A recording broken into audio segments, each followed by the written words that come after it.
Hello and welcome to Digital Storytelling. My name is Felix Cronenberg and I'm an Associate Professor of Modern Languages and Literatures and Director of the Language Learning Center at Rhodes College. In this installment of my web tutorial, I will talk about different sizes of digital storytelling projects.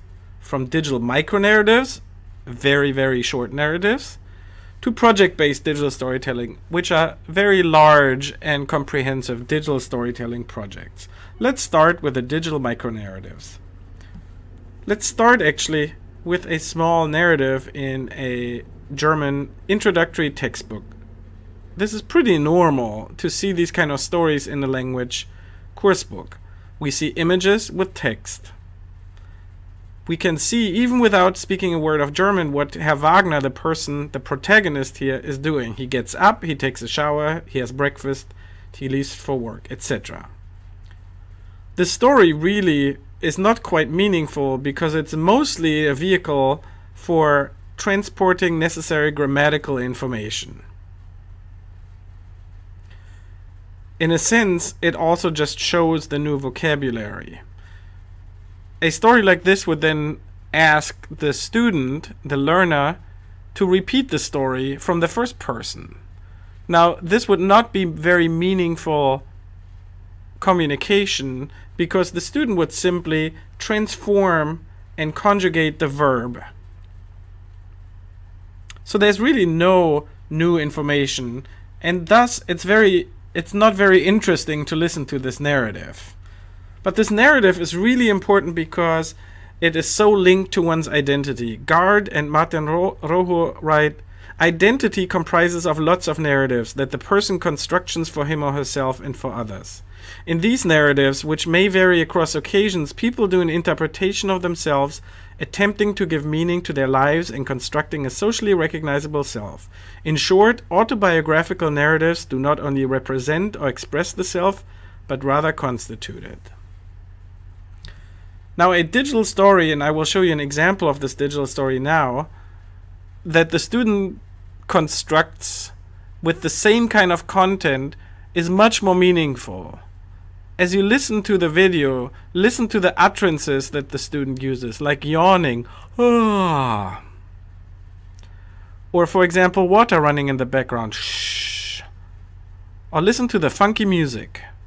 Also, of course, we can see through the images what is happening, and we can see that this is quite different from the textbook example, and we can instantly feel a connection to the person, to the human being. Here's a little excerpt.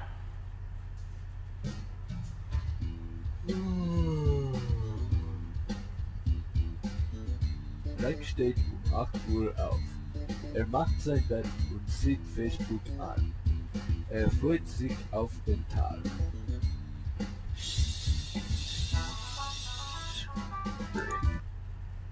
Okay, let's pause here. And I will actually pixelate the student's face here, so that is not a technical glitch. So what happened here?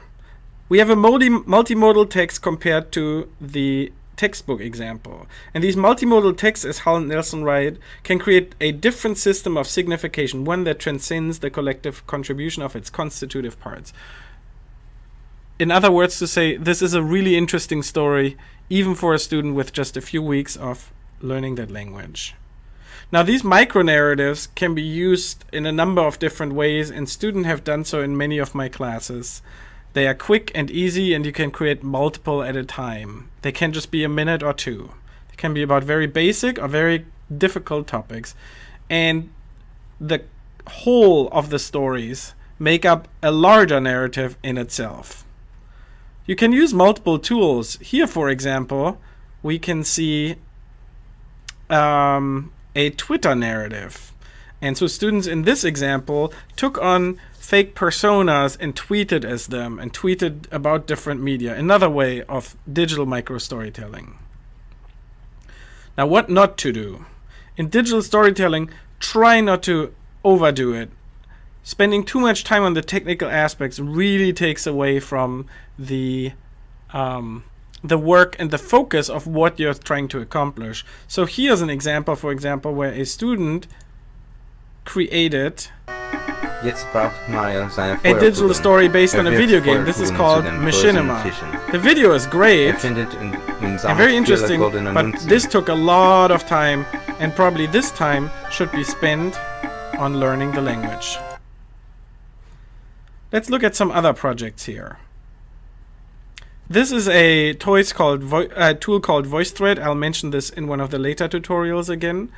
And students used it to portray their days. Every day they chronicled what they did.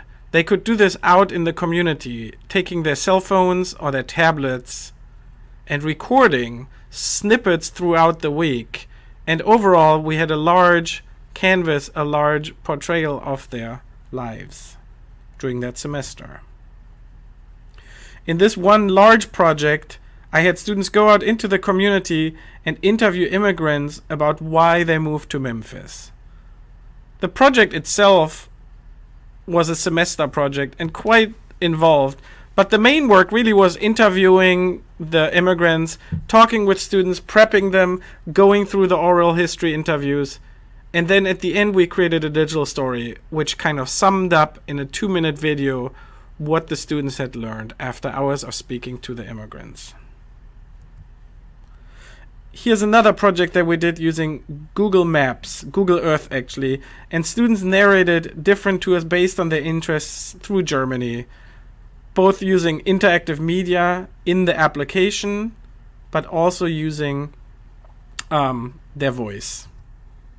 If you're interested in this type of storytelling, I highly recommend going to googlelittrips.org and see how Google Earth can be used to teach literature and map literature.